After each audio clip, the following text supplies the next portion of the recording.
It's hard to believe how fast time flies. Just a few years ago, I was a college student, juggling exams and part-time jobs. And now, here I am, Laura Carter, 25 years old, about to marry the love of my life, Michael Richardson. Michael, with his kind eyes and easy smile, is someone I still can't believe I'm lucky enough to be with. He's from a well-off family, a fact that never really mattered to me, but it does mean our wedding is going to be something out of a fairy tale. Well, his mother's version of a fairy tale, anyway. I was in our soon-to-be shared apartment, flipping through a wedding magazine when Michael walked in. "Hey, Laura, you won't believe the florist's latest idea for the centerpieces," he said, his voice filled with a mix of amusement and mild disbelief. I looked up and laughed. "Let me guess, something extravagant and probably totally impractical?" Michael flopped down next to me, nodding. "You got it. But hey, if it makes my mom happy?" That was Michael, always trying to keep the peace, especially when it came to his family. I admired that about him. Speaking of his family, there was a part I was nervous about. His sister, Sarah, who I hadn't met yet, was coming to the wedding with her new husband. Michael's mom, Mrs. Richardson, had let slip a bit of juicy gossip about Sarah in one of our wedding planning sessions. Sarah, who was in her mid-30s, had recently divorced her first husband and remarried a guy who was my age, only 25. That little tidbit had certainly raised my eyebrows. The doorbell rang, snapping me out of my thoughts. Michael got up to answer it. "That must be the delivery I was waiting for," he said. As I was flipping through another page of the magazine, Michael came back, holding a small package. "It's from my sister," he said, handing it to me. "She sent a little something for the wedding." I opened the package to find a beautiful silver bracelet with a note attached. "To Laura, looking forward to finally meeting you. Love, Sarah." "That's really sweet of her," I said, genuinely touched. "Yeah, Sarah can be really thoughtful," Michael replied, with a hint of something in his voice that I couldn't quite place. "You'll like her, I'm sure." The days leading up to the wedding were a blur of last-minute preparations and family arrivals. Michael's family mansion, where the wedding was to be held, was bustling with activity. Amidst all this, I tried to keep my cool, focusing on the joy of marrying Michael rather than the stress of the event.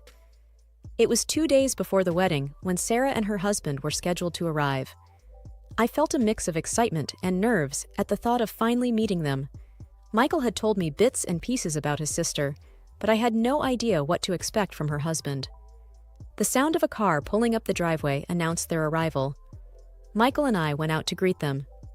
Sarah stepped out of the car first, a tall woman with a confident air about her. She greeted us with warm hugs. "Laura, it's so wonderful to finally meet you," Sarah exclaimed, her smile genuine. "I've heard so much about you." "It's great to meet you too, Sarah," I replied, feeling a little relieved at her friendliness. Then he got out of the car. My heart stopped for a second. It was Jack. Jack Thompson, the guy from college who made my life a nightmare. But how? How could he be here, married to Michael's sister? I must have gone pale because Michael looked at me with concern. "Laura, are you okay?" I forced a smile, not wanting to make a scene. "Yeah, just a bit overwhelmed with everything." Jack hadn't noticed me yet.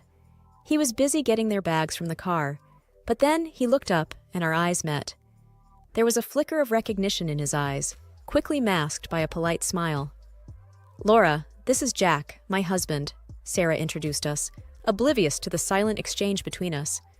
I managed a weak smile, extending my hand for a handshake. "Nice to meet you, Jack." Jack's grip was firm, his eyes studying me. "Likewise, Laura." The rest of the introduction was a blur.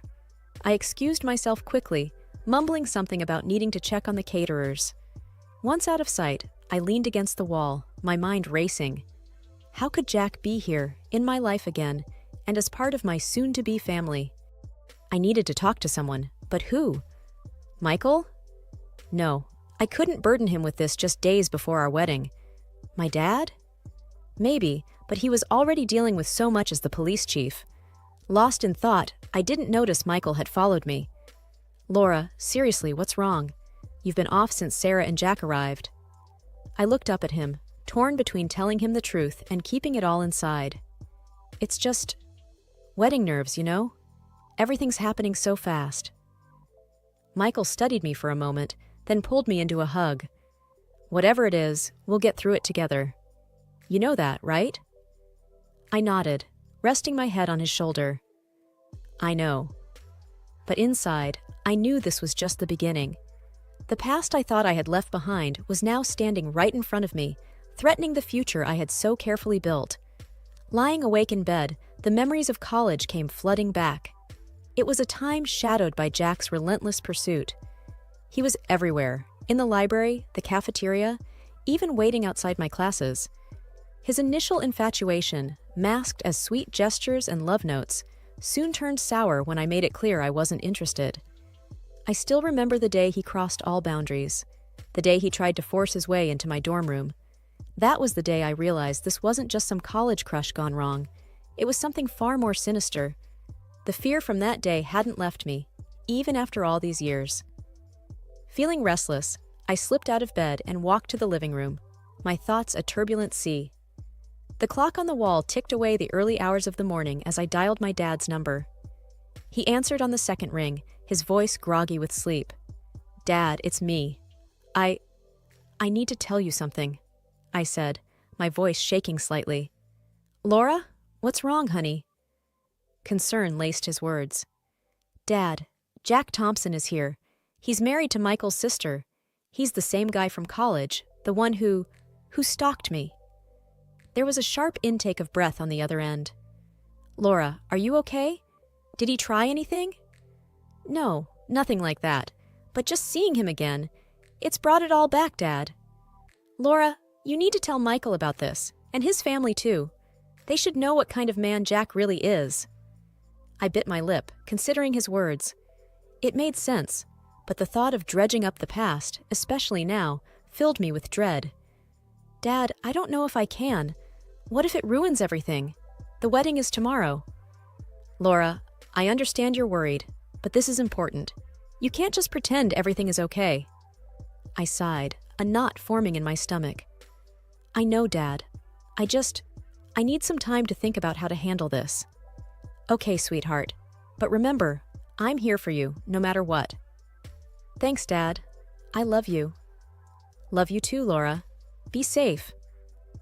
I hung up the phone and sat there in the dark, the weight of the decision heavy on my shoulders. I knew what my dad said made sense, but the idea of bringing up my past, potentially disrupting the delicate balance of our soon-to-be family, was overwhelming. As dawn broke, bringing light to a new day, I made a decision. I would keep this to myself, at least for now. The wedding was too important to Michael and his family. I couldn't let my past with Jack ruin it. I would deal with it after the wedding somehow. But for now, the secret would stay with me. The day before the wedding was hectic, filled with the final preparations and a sense of looming anticipation.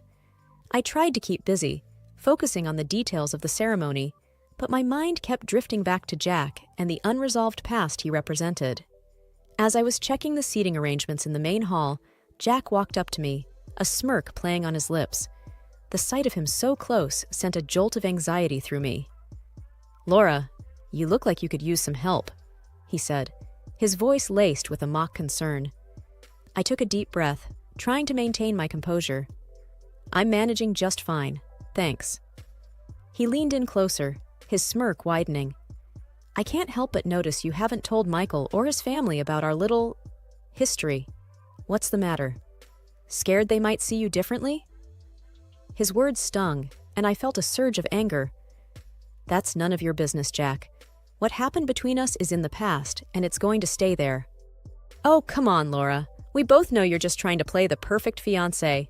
But deep down, you're terrified of the truth coming out," he taunted. I glared at him, my patience wearing thin. "You approaching me like this, talking to me, it's a violation of the court order.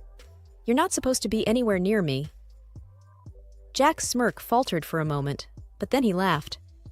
"That old thing? Please, we're practically family now. Besides, no one here knows about that, do they?"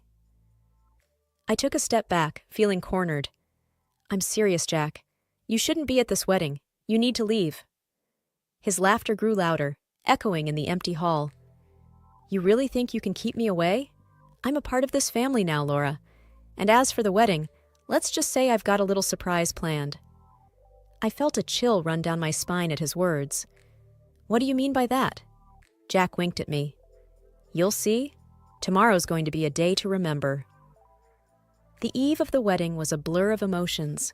The house was filled with the laughter and chatter of arriving guests, but my mind was elsewhere, clouded with worries about Jack and his ominous words. As I was helping to set up the reception area, Michael came up to me, his face full of concern. "Laura, you've been quiet all day. Is everything okay?" I forced a smile, not wanting to burden him with my troubles, especially not now.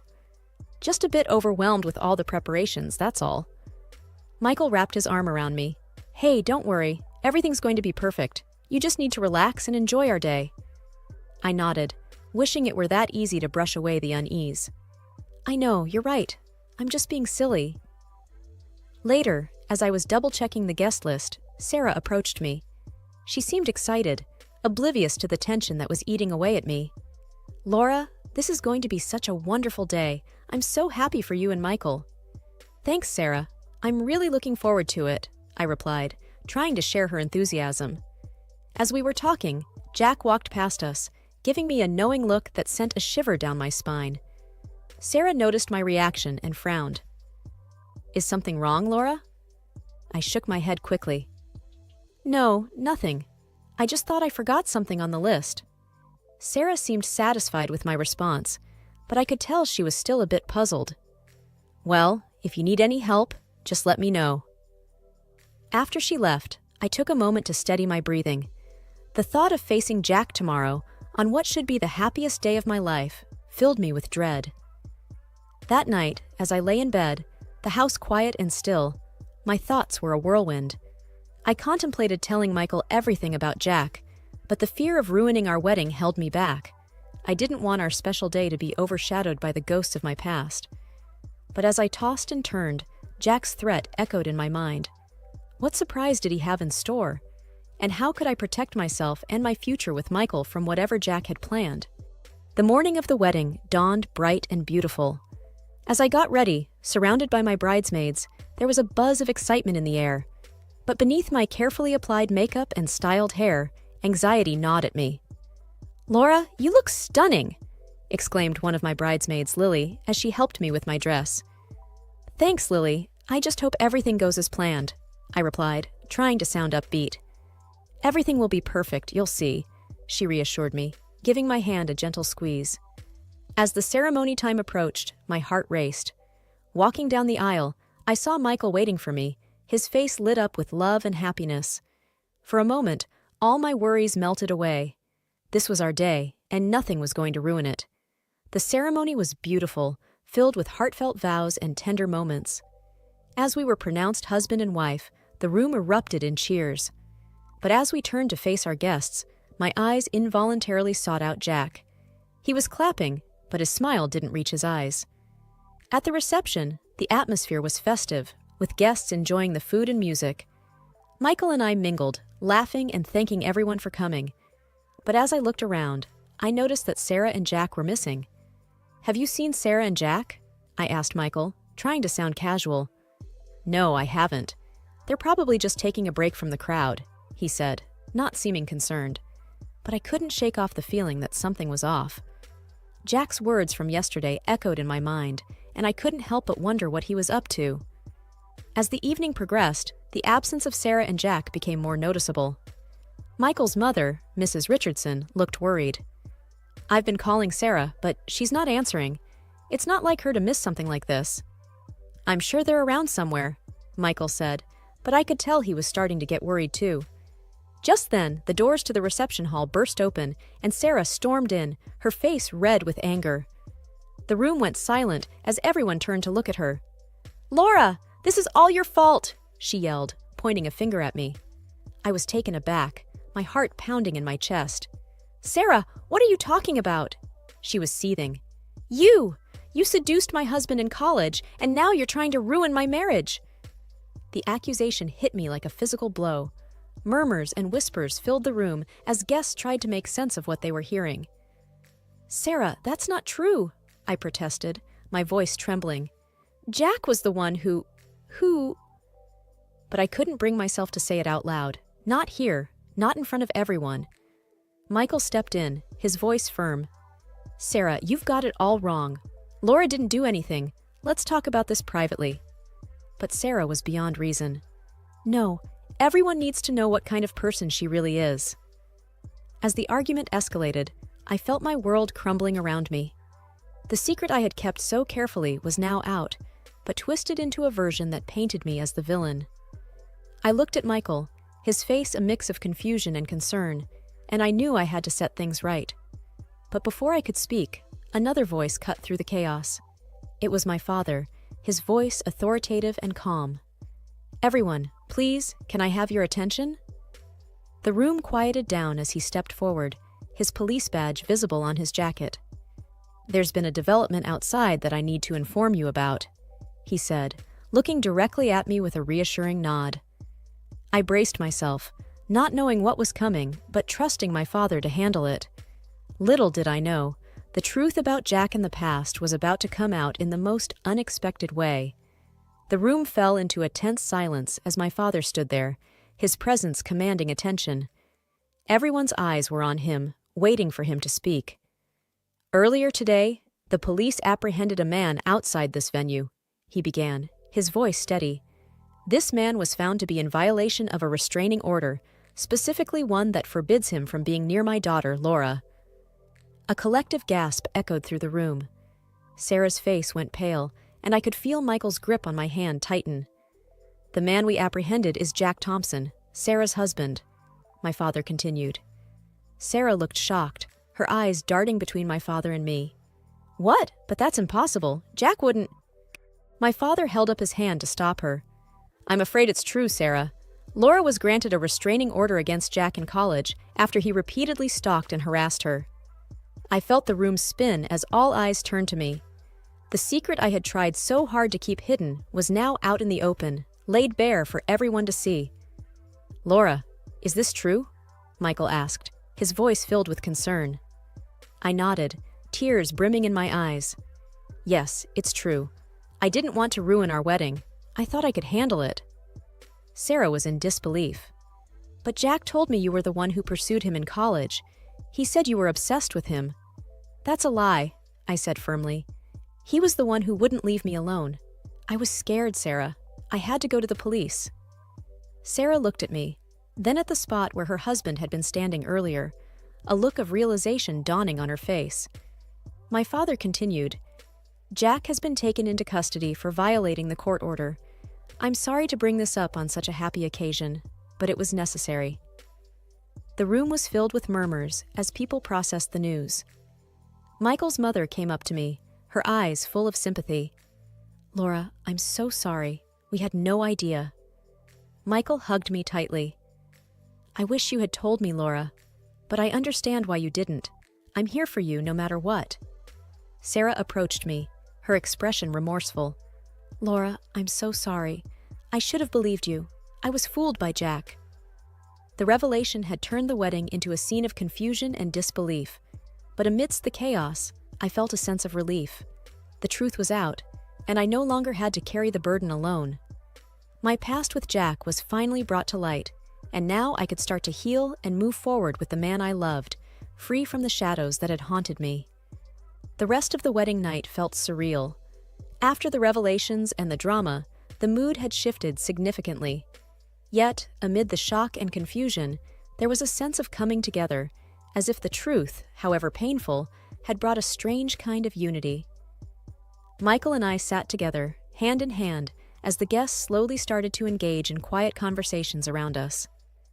"Laura, I'm so sorry for everything you went through," Michael said softly. "I wish I had known." I squeezed his hand. "It's not your fault, Michael. I should have told you. But I was afraid of how it would affect us." Michael looked into my eyes. "Nothing about this changes how I feel about you. I love you, Laura, and we'll get through this together." His words were a balm to my troubled heart. I leaned into his embrace, feeling a sense of peace for the first time that night. Sarah came over, her eyes red from crying. "Laura, I can't tell you how sorry I am. I was so blind." It's okay, Sarah, I said, reaching out to touch her arm. You didn't know. She took a deep breath. I'm going to file for divorce. I can't be with someone capable of what Jack did. And thank you for being so brave. As the night drew to a close, my dad came over. Laura, are you okay? I nodded. Yes, Dad, thanks to you. You always know how to protect me. He smiled gently. That's my job, kiddo. Always. The next few days were a whirlwind of emotions and decisions. Sarah filed for divorce, and Jack faced legal proceedings for violating the restraining order. Michael and I went on our honeymoon, a much-needed escape from the chaos. As we walked along a beach, hand in hand, I felt a sense of closure. The ordeal with Jack was finally over, and I could start a new chapter of my life with Michael. Laura, what are you thinking about? Michael asked, looking down at me. I smiled up at him. Just how lucky I am to have you, and how much I'm looking forward to our future together. Michael pulled me closer, kissing my forehead. Me too, Laura. We have our whole lives ahead of us, and I can't wait to spend every moment with you. As we stood there, watching the sunset, I knew that despite the challenges we had faced, our love had prevailed. The future was bright, filled with new beginnings and endless possibilities. Jack was a part of my past, a dark chapter that had closed, allowing me to step into a future filled with love, hope, and happiness.